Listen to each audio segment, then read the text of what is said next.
as a leader of majority, I can tell you there has never been any impeachment motion against the deputy president.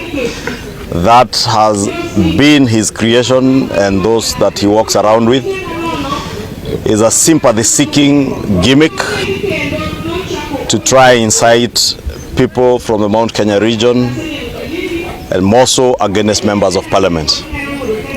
If you keenly listened to him yesterday, he passed a veiled threat to the people of Kenya when he said that even an impeachment motion would cause political instability.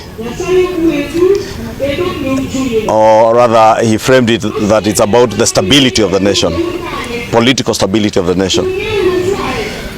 What he actually meant is that he is trying to threaten, should there be one, that there will be political instability. The kind of political instability, as I said yesterday on Twitter, that they instigated on the 25th of June 2024. That is a threat, the veiled threat he intended to pass on to the people of Kenya, that he will cause political instability should there be an impeachment motion.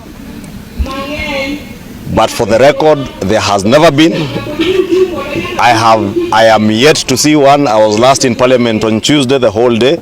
There was no impeachment motion. No member of Parliament has ever proposed even to collect signatures. So it's only the Deputy President who has been speaking about his own impeachment. Probably he's calling for it. I do not know. He might be calling for it. Or he might be imagining that if it comes, he can incite one region of our country against Parliament and against members of Parliament, because that is a fear he has been trying to sell. That is why I said I have put my chest forward to defend the rights of all members of Parliament as their leader.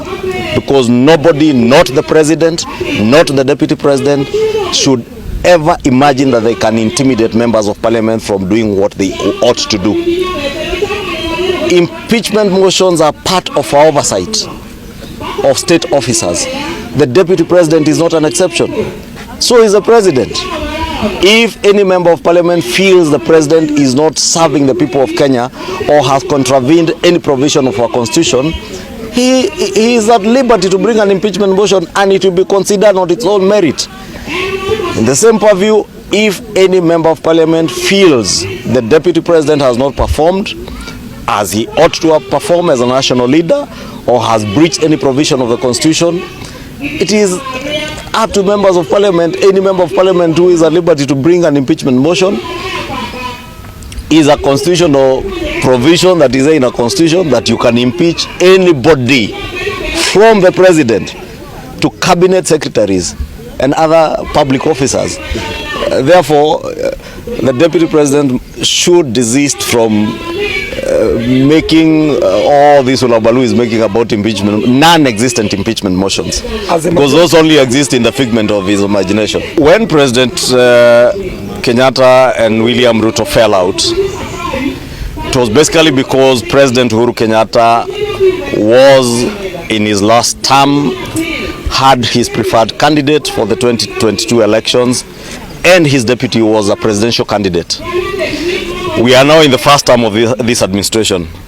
Rigathi Gachagua has not told us whether he is a candidate in 2027, although all intents and all indications indicate that he wants to run for president. Here he has been mentioning that he wants to form friendship with likes of Kalonzo, Wajakoya, and such like characters.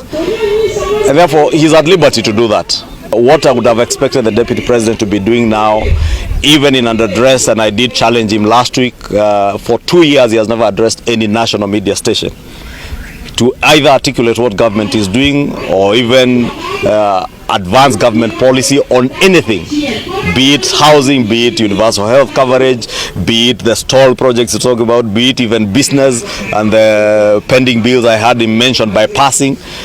We have never seen him. How I wish he would spend his time to focus on those people-centric issues and not selfish parochial things as he has engaged us in.